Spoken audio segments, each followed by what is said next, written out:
જાણો કયું મીઠું ખાવું આરોગ્ય માટે છે ફાયદાકારક. આ જાણીને તમે પણ રહી જશો દંગ.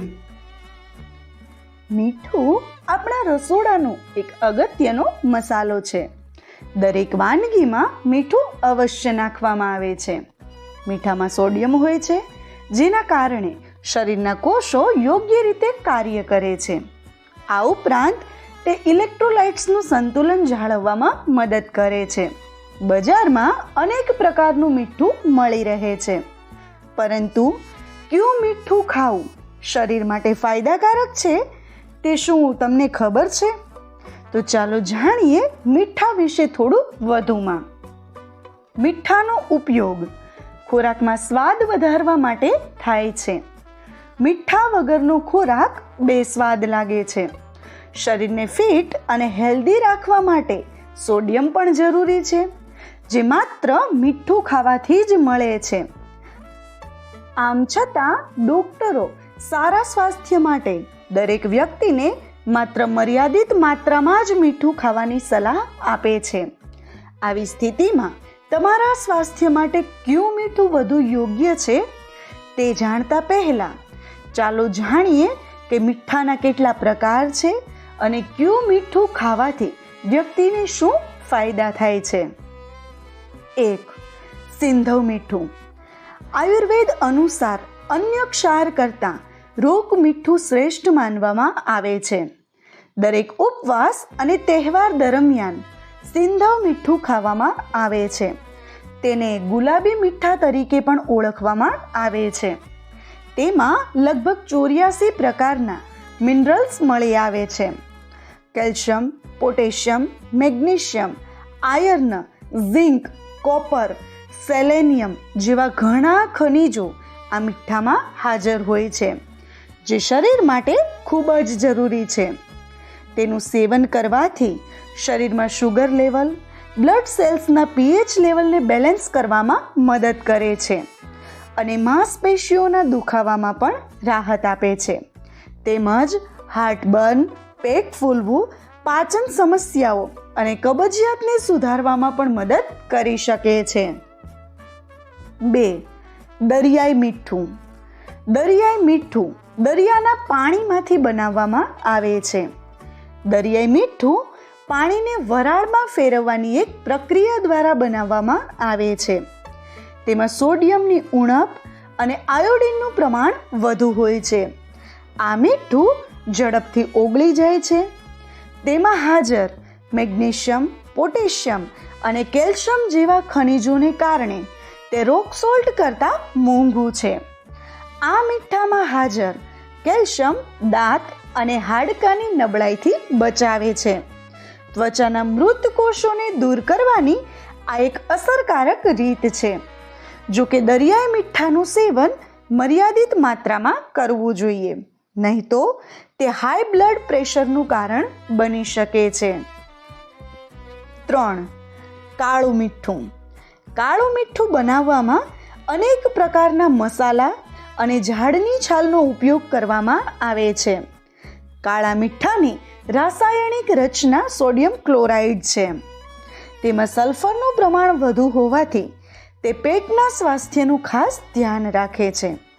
કાળું મીઠું ગેસ, અપચો, પેટનું ફૂલવું, કબજિયાત, એસિડિટી અને પેટના ખેંચાણથી રાહત આપવામાં ખૂબ જ ફાયદાકારક છે. તેમજ તેના નિયમિત સેવનથી પાચન સંબંધી સમસ્યાઓમાં રાહત મળે છે. આ સિવાય કાળું મીઠું વજન ઘટાડવામાં, બીપીને કંટ્રોલ કરવામાં, હાર્ટબર્નને દૂર કરવામાં અને સ્નાયુઓના ખેંચાણથી રાહત આપવામાં મદદ કરે છે. 4. ગુલાબી મીઠું. ગુલાબી મીઠું હિમાલયમાંથી મેળવવામાં આવે છે, જેમાં ઘણા પ્રકારના ખનિજ હોય છે. આ મીઠું સ્વાદમાં થોડું મીઠું લાગે છે. આ મીઠાનું નિયમિત અને મર્યાદિત માત્રામાં સેવન કરવાથી બ્લડ પ્રેશરને નિયંત્રણમાં રાખવામાં મદદ મળે છે. ખોરાક અથવા પીણામાં ગુલાબી મીઠું ઉમેરવાથી શરીરમાં પ્રવાહી સંતુલન જાળવવામાં મદદ મળે છે, જે ડિહાઇડ્રેશનને અટકાવે છે. ગુલાબી હિમાલયન મીઠું તમારા મગજમાં સેરોટોનિન નામના હોર્મોનને વધારીને તણાવને દૂર કરે છે. ઓછા તણાવને કારણે તમને સારી ઊંઘ આવે છે. એટલું જ નહીં, હિમાલયન ગુલાબી મીઠું તમારી ત્વચાને સાફ કરવામાં પણ મદદ કરે છે. 5. આયોડિન મીઠું. આ મીઠું આયોડિનથી ભરપૂર હોવાથી તે થાઇરોઇડ ગ્રંથિ માટે પણ ખૂબ જ ફાયદાકારક છે. આ પ્રકારનું મીઠું ઘરોમાં સૌથી વધુ ઉપયોગમાં લેવાય છે, પરંતુ તેનું સેવન મર્યાદિત માત્રામાં પણ કરવું જોઈએ. આયોડિન મીઠું ખાવાથી તણાવ ઓછો થાય છે અને મગજની સાથે વાળ, નખ, દાંત અને ત્વચાના સ્વાસ્થ્યનું પણ ધ્યાન રહે છે. આરોગ્ય નિષ્ણાંતોના મતે ઓછા સોડિયમવાળું મીઠું વધુ ફાયદાકારક છે. દરિયાઈ અને રોક મીઠું બંને વધુ ફાયદાકારક છે.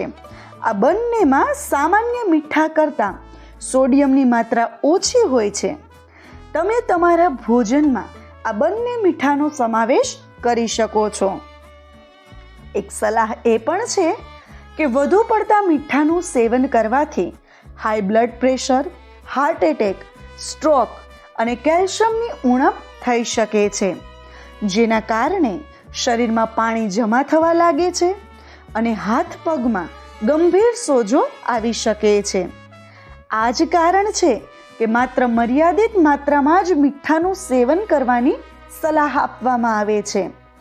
જો તમે પહેલેથી જ બીપી અથવા અન્ય કોઈ સ્વાસ્થ્ય સંબંધિત સમસ્યાથી પરેશાન છો તો કોઈ પણ મીઠું લેતા પહેલા તમારા ડોક્ટરની સલાહ લેવાનું ભૂલશો નહીં. મિત્રો, હું આશા રાખું છું કે તમને મારી આ માહિતી પસંદ આવી હશે અને તમને પણ ઉપયોગી થાય. તેમજ વિડીયોને લાઈક અને વધુમાં વધુ શેર કરવાનું ભૂલતા નહીં, જેથી દરેક લોકો સુધી સાચી અને ઉપયોગી માહિતી પહોંચી શકે.